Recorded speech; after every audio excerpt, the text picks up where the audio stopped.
Регулаторната комисија за енергетика, водни услуги и услуги за управување со комунален отпад информира дека изврши корекција на доставената предлог одлука за финалната цена од страна на универзалниот снабдувач EVN Home.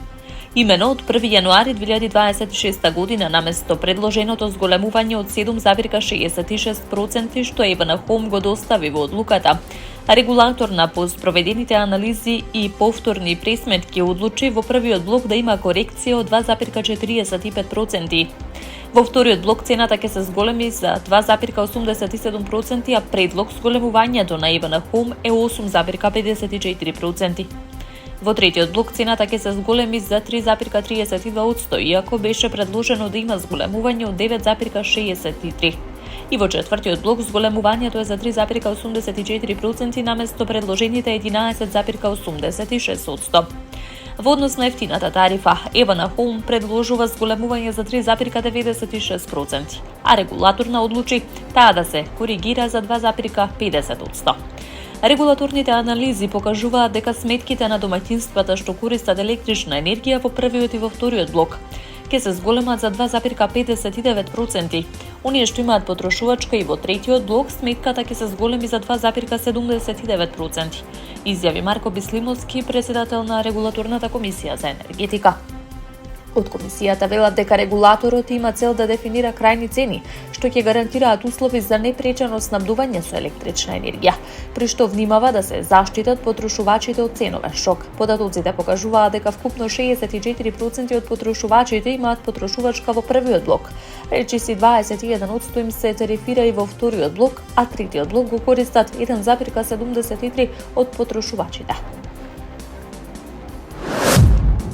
Учениците ќе следат настава до крајот на месецов, потоа заминуваат на зимски распуст, ќе нема порано распуштање поради загадувањето, информираше Министерката за образование и наука Весна Јаневска. Прашана дали поради загадениот воздух МОН размислува за предвремено завршување на првото полугодие од учебната 2025-2026 година. Министерката изјави дека остануваат уште малку денови до распустот. Како што рече, во овој момент немаат информации дека нивното здравје е загрозено и дека не е проблем ако од здравствени причини отсуствуваат ден-два од настава. Но додаде треба да се напушти негативната појава од минатото кога од различни причини се скратувале учебните денови. Жал ми е што морам да направам груба споредба, но во некои европски земји децата и кога имаат грип и во градинки и на училишта, одат на настава се додека нивното здравје не е загрозено.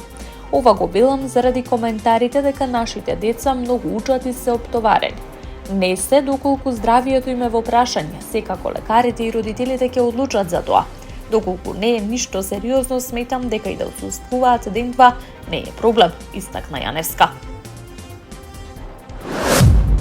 Претениците од владеачката партија на правдата и развојот и главната опозицијска републиканска народна партија се судрија во турскиот парламент за време на последниот ден од дебатата за буџетот.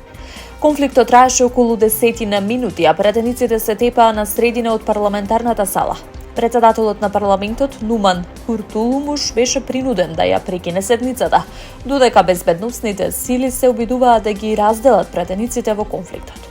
И покрај насилството, законот за централниот буџет за 2026 година беше усвоен со 320 гласови за и 249 против, додека законот за завршната сметка за 2024 беше усвоен со 316 гласови за и 247 против. Тепачката траеше околу 10 минути, студирите продолжија дури и за време на паузата. Председателот на ЦХП Озгур Озел и председателот на партијата за националистичко движење Девлет Бахчели беа присутни во салата. Во организација на Демократската партија пред владата во Тирана одржан беше првиот од серијата национални протести, се докако што беше порачено уривање на нарковладата на Еди Рама. Пред присутните се обратија представници на политички партии, чија заедничка порака беше дека вечерва е означен почетокот на историската мисија за ослободување на Албанија и албанците.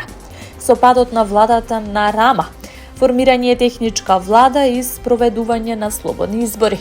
Во текот на неговиот говор, учесниците во протестот почнаа да фрлаат молотови коктели и пиротехнички средства кон владиниот објект, поради што мораше да интервенира и противпожарно возило. Има неуспешен обид да го пробијат полицискиот кордон, но откорна дел од металната ограда пред кордонот. За сега има информација дека е повреден еден полицаец. Во говорот препун со обвинувања до Рама и членови на владата за корупција и вмешаност во трговија со дрога, Бериша ги повика граѓаните масовно да се приклучат кон оваа битка за доброто на Албанија и албанците. Протестот се одржа под силно полициско обезбедување, зашто беа ангажирани околу 1500 полициски службеници од неколку сектори. На влезот на владината зграда беа поставени метални заштитни мрежи, а превентивно беше дислоцирана и новогодишната елка и вазните со цвеќе од пред објектот.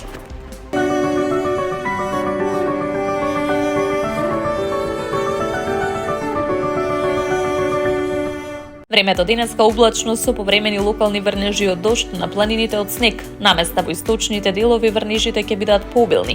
Ќе дува слаб до умерен ветер од јужен правец. Во Скопје облачно време со повремени врнежи од дожд. Ќе дува слаб до умерен ветер од југоисточен правец. Под влијание на влажен бран во следните 2 дена ќе има повремени локални врнежи од дожд, кои наместа ќе бидат побилни.